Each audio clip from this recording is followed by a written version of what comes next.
Pozdrav svima! U današnjem videu moj kolega Mirko i ja snimamo recenziju za još jednu repliku AR-15 platforme. Radi se o Specna Arms SA-E04 Edge. Evo ga, to je ta puška. Znači Specna Arms ima tri verzije, Core, One i Edge. Ovo je Edge verzija.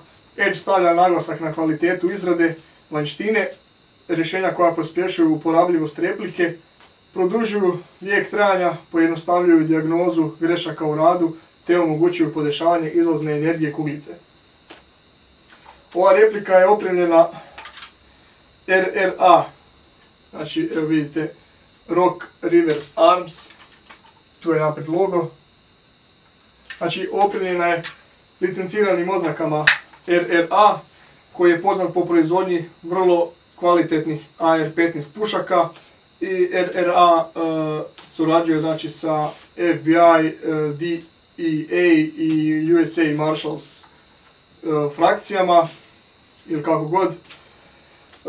Dalje što još možemo reći o ovoj replici prije samog recenziranja, da replika znači ima taj nano coating, čini ju otpornijom na ogrebotine i ništa, evo možemo lagano krenuti sa dnom pa ću vam uspjeti još govoriti znači, o tom gateu i sitnicama.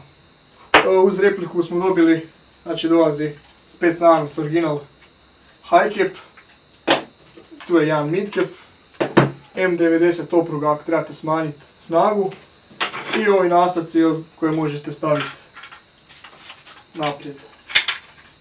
Neću ih sad stavljati kako treba, ali znači znate o čem se radi. Stavljaju se naprijed na RIS railove, o tom ću naknadno, testirat ćemo sa 8.4 NIMH baterijom.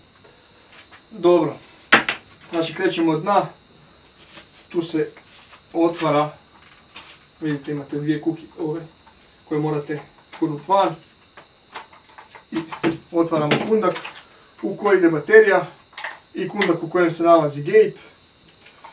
Znači Specna Arms SA-E04 Edge dolazi s ugrađenim Gate X ASR MOSFET-om. Znači to suradnja najpoznatijih elektroničkih sklopova za Airsoft replike i Specna Armsa, odnosno Gate X ASR koji osigurava brz odziv na okidaču, čuva unutrašnjost replike i produžuje vijek bateriji te ostalim komponentama. Znači, pomoću njega možete podešavati dijagnostika, jer to je tema za sebe, tako da neću puno o tom pričati sad.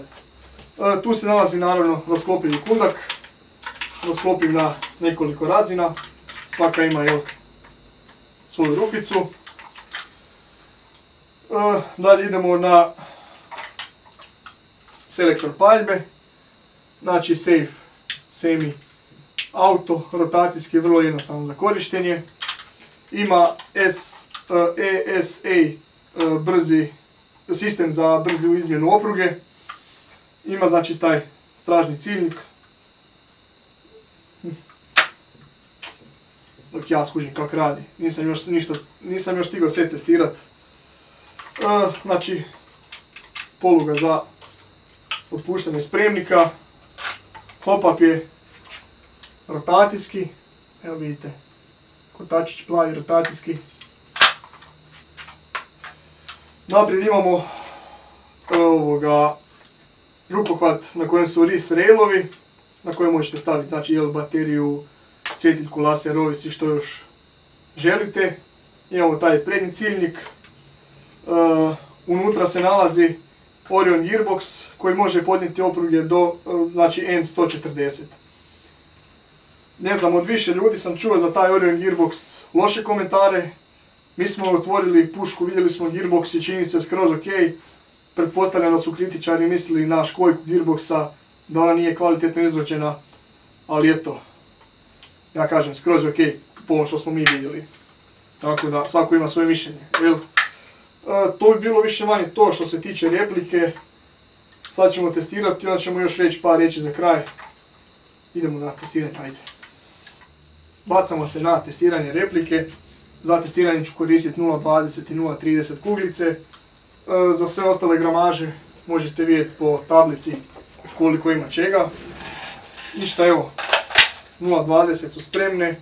Testirat ćemo i ROF, to ne smijem zaboraviti. Krono spreman, pa ajmo vidjeti na 0.20 šta kaže. Opa.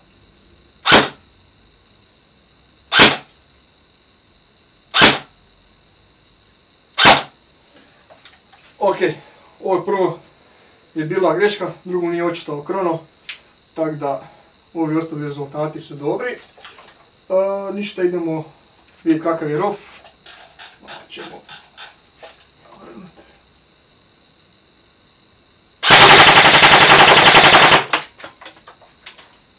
Dobro, znači 0.20 su riješene. Idemo testirati 0.30. Samo moram promijeniti na krono. Zaboravio sam još reći, znači u prethodnom dijelu, da replika teži oko 2,5 kg. Tako da... Ok, spremni smo za 0.30.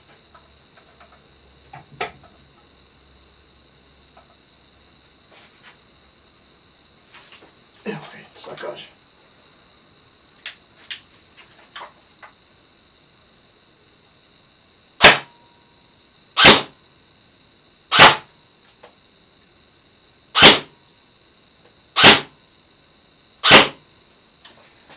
Dobro, par riječi za kraj.